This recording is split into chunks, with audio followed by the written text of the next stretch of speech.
What's going on, guys? John with the ProCut, and we're out here with the 2020 Ford Explorer, and today we're going to do the rear brake pads.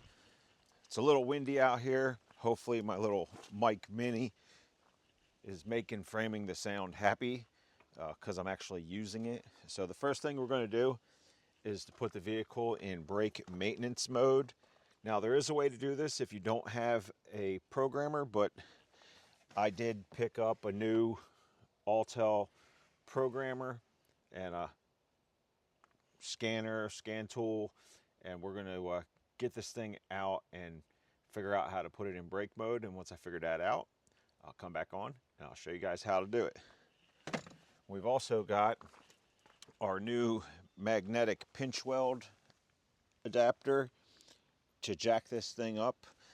Compliments of, well, not compliments, I paid for it, but got that from Harbor Freight. Also using my Harbor Freight Pittsburgh jack. And I've also broken my lug nuts free, so when I jack it up, I'll be able to spin them right off, and they're 21 millimeter. So now it's in brake maintenance mode. I've got the car jacked up, the wheel is off, so the first thing we're going to do is, you got a 10 mil here and a 10 millimeter up here.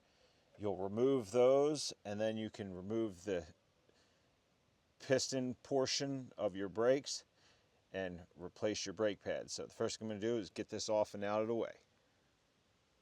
So along with the 10 mil socket, you're going to need a thin walled 17 mil to get in here to hold that into position so you can get that other nut off. All right, so with those two bolts out of the way, the next thing I'm going to do is remove the plug for the rear parking brake actuator. And then I've got my hooks. So just stick that up there, and then I can take this off and hook it on that hook out of the way. All right, now I'm going to take my pry bar and just easily take the front brake pad out of the way.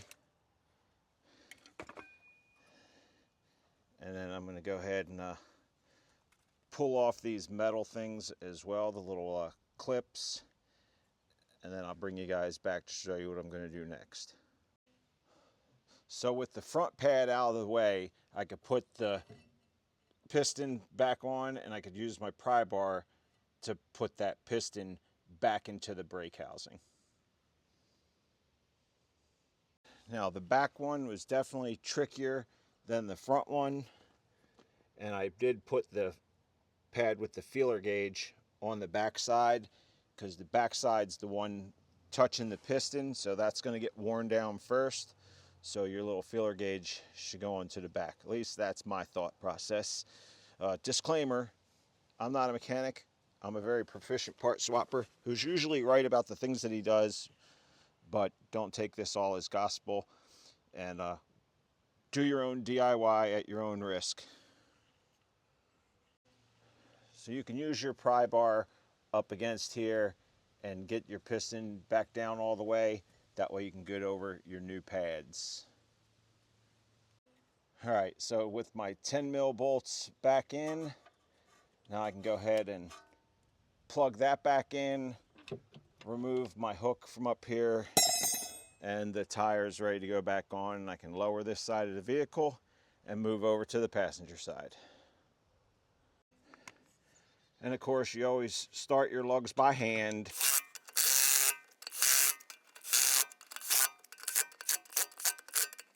And then once you get everything somewhat tight, you can go ahead and torque them down.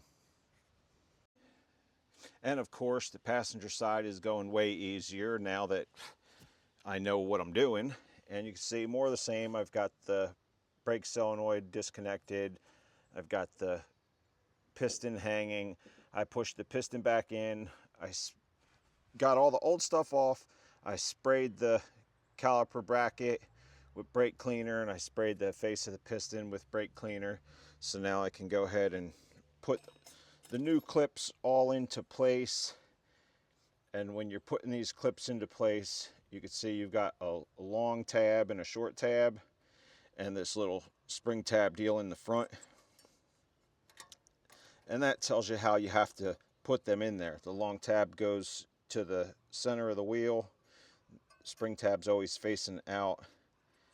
And then on your bottom one, okay, that's for the other side, so it'll be this guy here. On your bottom one, same deal, the long tab toward the center of the wheel, the locking tab to the outside, and now it's ready to put a pad in there. And your pads, this portion that kind of mimics this radius goes to the outside, and you're just going to put the little leg inside your tab. Hopefully you can see that. And same on the top, you'll get inside that little deal and then push it into place, and it's just that easy. And then of course the backside one is a little bit trickier just because you're working kind of blind, but it goes in the same way. And then real quick on this back one, you'll notice you've got your little feeler gauge here. So when your brake pads wear down, that thing will start squealing on you, and you know you need new brake pads. So if your brakes are squealing, don't ignore them. So with the piston pushed back into place, your caliper will just slide right over the brake pads and back into the caliper housing, and then you can put your 10 mils back in, plug it back up, put your tire on, and you're ready to go back into the cabin to put the car out of brake maintenance mode. All right guys, so the job is now done, but so let me show you real quick, because the machine that I bought wasn't real cheap and it didn't work, but it did give me the operation procedure to do it manually. So let me show you how to do that real quick. So with the car off, you're going to want to turn it to on, and then I'm going to need two hands because you've got to hold the gas pedal down and hold the parking brake button down, and then shut the engine off and shut the engine and turn the engine back on, and then it'll put it into maintenance mode. So push that down, turn it off, turn it back on, and then you just continue to hold down the park and the gas pedal, and eventually it's going to throw it into maintenance mode. It's got to run through some stuff.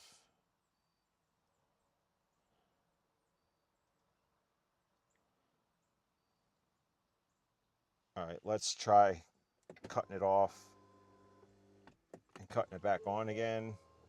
Still hold down the gas pedal and the brake button.